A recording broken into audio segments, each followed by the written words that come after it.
Hi, and welcome to another episode of Hot Takes with me, the Silver Fox. When Boris Johnson resigned from the Uxbridge seat, it was highly anticipated that Labour would recapture the seat and take it back. Indeed, the Tories had all but given up. However, there is a resurgence in their hopes. They now think they can take it. And the one man they think they need to thank for this very great opportunity of retaining the seat is, of course, Sadiq Khan. Sadiq Khan is trying to phase in road pricing, pay per mile or pay per minute, whichever way round it is. He's a liar. He is putting up all these ULEZ cameras on the claim that it's all green, it's all for better air quality, and that's why we need to cover the whole of London, even out to the suburbs where it's nice and clean, all for air quality. And we now know that that is a Trojan horse, and everything he says is BS. It's all to do with getting the cameras in place so they can monitor and charge you for every mile you drive. That level of a surveillance state that isn't even seen in the likes of communist Russia or communist China. Britain is becoming the most surveilled state, and now he wants to make it even worse. Remove your rights and freedoms, where you have to pay to use the car that you've already paid tax on to drive, that you've paid tax on to put the fuel on, that you pay tax on for your road tax, that you're paying £12.50 a day ULEZ money, and now he needs even more. Because like all, socialist regimes, he's run out of money. And they know it. And he lies. And he lies and he lies. And all this BS about air quality is all lies. And so it's got so bad that even the Labour candidate in Uxbridge has gone into hiding, hasn't been seen in days, dare not give interviews, dare not take questions, will not attend hustings. He's effectively given up. Because he knows the people of Uxbridge and the people in virtually every other London borough are rejecting this, and they're saying no. Is there a glimmer of hope for the Tories in Uxbridge? There may well be. Let's look at this article and see why the Labour candidate is running for it. Here goes. So, how the Labour favourite to win Boris's old seat has gone into hiding because everyone hates Sadiq Khan's ULEZ driving tax. For the past 8 years, they have been represented by the most recognisable politician in the land, if not in Europe. And as of next Thursday, the people of Uxbridge and South Ruislip may well be represented by the invisible man. Having covered by-elections on and off for more than 30 years, this is the first time I could recall the frontrunner vanishing completely. And he's doing so because he dare not show his face. He cannot gainsay Sadiq Khan's plan because that would be Labour on Labour action, and we don't want to see that. He can't sit there and slag off a party member, even though the party member's plan is utterly bonkers and is going to be rejected. And we have several court cases going through, and let's hope that the High Court awards the counties and the boroughs their right to say no, because if that happens, then it's effectively ending any hope of road pricing in London. But there's no reason why the people of this country should be the most surveilled people in the world. We're not naturally bad people. It's lazy policing and it's tax. It's all tax. Money. And this isn't even coming from Khan, I suppose. It's coming from the globalist elite who want poor people out of their cars and only the elite to be able to move in their private jets. And they claim that there's a climate crisis, which there isn't. Because otherwise we'd ban private jets. It's all bullshit. It's all to keep us plebs, put us down, reintroduce serfdom. We live in our 15-minute ghettos. We eat what they're told to eat, bugs mainly. We watch the TV they make sure that we have so that they can do psyops on it, and that we stay in our little ghettos and we think the thoughts they want us to think. We say the words they want us to say. That's what this is. And of course, Sadiq Khan is falling for this. He's doing it. Anyway, this writer says, it feels more like a witness protection scheme ahead of a mafia show trial than the democratic process for choosing a replacement for Boris Johnson as the local MP. And this is because the Labour candidate here on London's Western Fringe is, as they say, stuck between a rock and a hard place. Yeah, and he just cannot gainsay what is going on. He daren't. He has no spine. No spine. To be precise, he's caught between a balmy new car tax that will hit millions of people across outer London next month, but hitting the poor more than it hits the rich. And that is courtesy of the capital's Labour mayor, Sadiq Khan, and the fact that almost everyone in the constituency hates the ultra-low emission zone toll with a passion. And that is why we've got these great heroes, and we must praise these guys, the Blade Runners, the Blade Runners of old London town. And they're going around and they're seeing these ULEZ cameras and all these traffic cameras, and they're basically cutting them down, disabling them, drilling them out, whatever. And these things are expensive. These are like £100,000 a time to install. And they keep going bang, bang, bang and taking these things out. And there's only so much of a budget that they can do. So every time they take one out, we as a nation need to cheer, because they're doing a good thing. They are absolutely doing a good thing. They are saving us from being put upon by the most surveilled state in the world. We need to fight this, everyone. You know those little pen lasers? Buy them. They all sit there en masse and point these lasers into those cameras. It burns out their optics. If I have to come and fix them, they keep having to come and fix them. They keep having to come and fix them. At no point will we have any cameras working in this country. If they want to surveil us, they need to ask us if we need to be surveilled. We want a referendum on whether we should be surveilled to this extent. And we need a referendum if we want road pricing like that. Pay per mile? Don't think so, sunshine. Car tax is enough. Deal with it. Anyway, last week, the party's candidate, Danny Beales, managed to devise a brand new policy on ULEZ, one at odds with Mr Khan. He said it's not the right time, whereupon a Labour snatch squad bundled Mr Beales off to a safe house, whence he is only allowed out for occasional hermetically sealed photo opportunities at care homes and empty sports grounds. The Mayor's edict stands regardless. His scheme has been up and running in central London for 4 years and within inner London for 2. From next month, he will push out to the M25, drawing many millions more into the net. He's pushing ahead with this. There's court cases going, but he's doing it regardless of the court cases. If he loses those court cases, everything he pays, he has to pay back.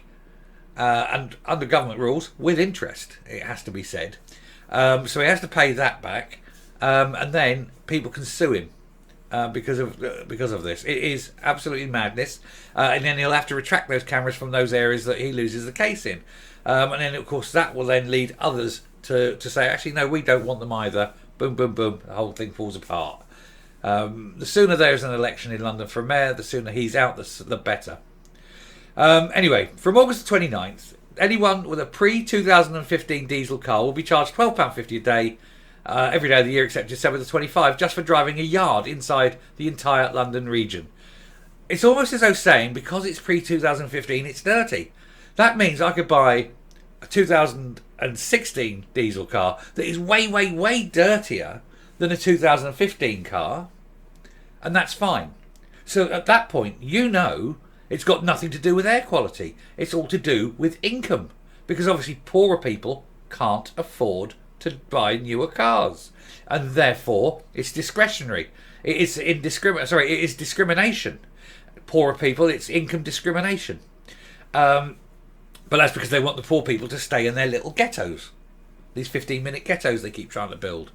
If we take away their cars, they can't move. If we take away their communications, that's why they want all the phones, for example. All the phones are stopping being landlines now. They're all going to digital phones. Because to actually turn off the phone system, you needed to send someone out to the actual exchange and physically cut down the phone lines. Whereas now they just do it at a push of a button. So any kind of riot, bang. Oh, look, no internet, no phones, nobody can communicate. Oh, you can't get in your car and go and look because, hey, you can't afford a car now.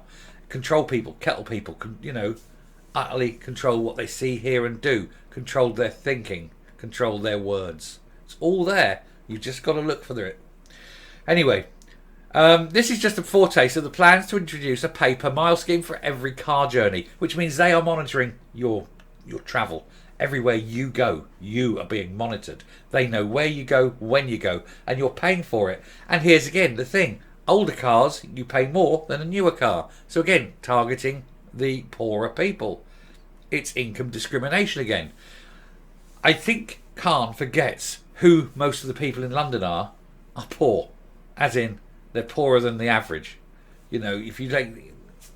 The people who'll be punishing the most will be on the lower end of the scale, of which there are many more. This may well just end him. Let's do hope so. Mr Khan's officials have been asked to explore ways of using ULEZ cameras to charge every motorist for every trip in order to make up the cash shortfall once all cars are ULEZ compliant. Well, surely the whole point of ULEZ was to bring in clean air, not to raise money. Why do you need money? ULEZ is there For air quality. That's what you kept saying. Are you saying now that it wasn't air quality and that in fact you're a lying two-faced bastard who's doing it purely for money?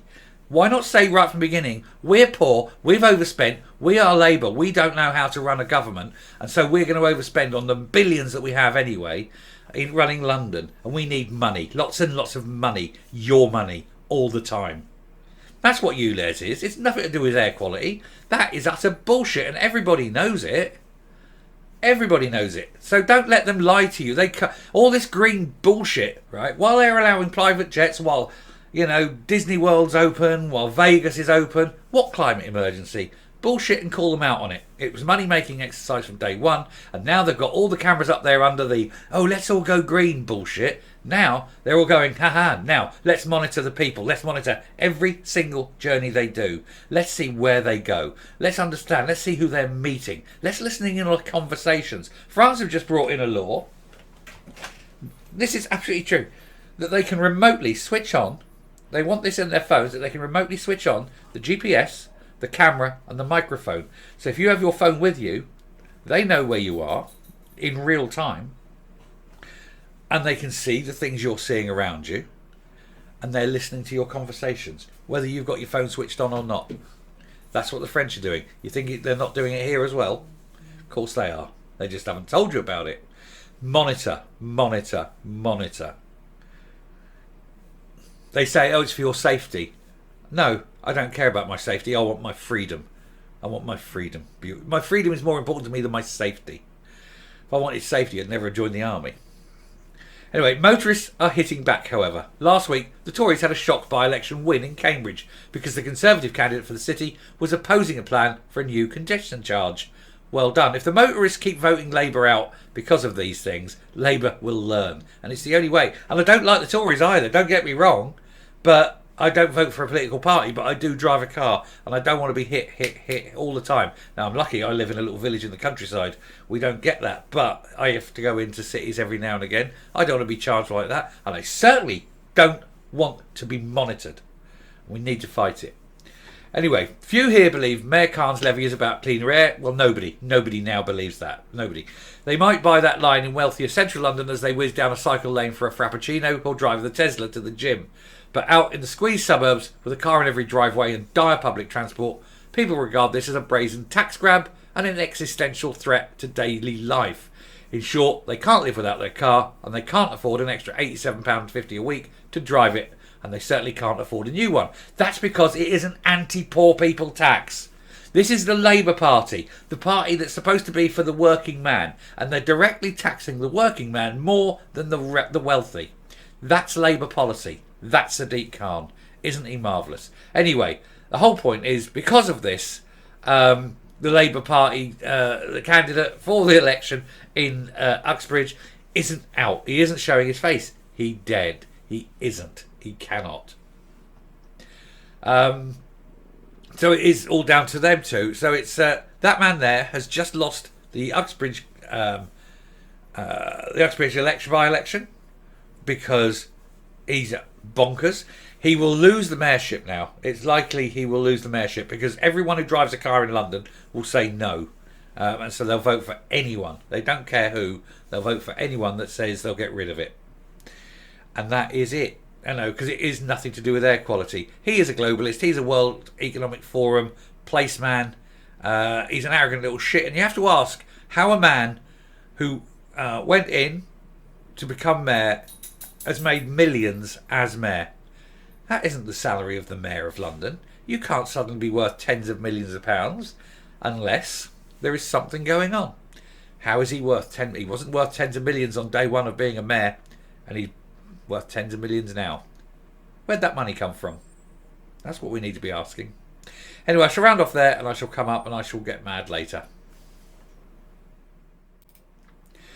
Utterly stinks, doesn't it? They play us for fools. They think we're stupid. They think we don't know what's going on. Now, I will say to those Blade Runners of old London town, do please carry on with your excellent work. I think you have the public on your side. And watch them. And every time they go and put a new camera in, go and take a new camera out one way or another. Take them out. Take them out. Take them out. It doesn't matter Doesn't matter what happens. If we all do it, we all take them out. And super glue. Always carry super glue in your pocket. When the French tried to bring in, clamps, road clamps for your cars, to a man, the French would just go down there and just stick super glue in the locks. Wasn't their car. They just went and just put the super glue in the lock. That meant that when they come out to do it, they had to drill out the lock on these things and basically destroy these clamps. And it ended up costing them like millions of pounds. The amount of clamps that were just damaged with super glue, it cost them so much they stopped doing it. They couldn't afford to keep replacing the clamps. And that's how the French do it. Direct action. And that's what we need in this country to learn how to do. Direct action. Passive aggressive. Take out the cameras. And when you see council vans, bit of super glue in the locks. Super glue in the locks. Every time. Super glue in the locks. All the time. Do something. Slash a tyre here. Council. All the time. Do it. Do it. Do it. And keep doing it until they take the cameras down. And say that the action will continue until the cameras go down. And keep doing it. It works. Look at what's happening when you do direct action. You win. Absolutely win. I shall stop there. Thank you very much for listening. If you like what you see and hear on the channel, please do hit the subscribe button, ring the bell, leave a like, leave a comment, please share the video. And until next time, stay safe, stay well, and reject the communist oversight of this part of this country that's coming, the complete surveillance society, where they want to know what's going on in your mind. Bye.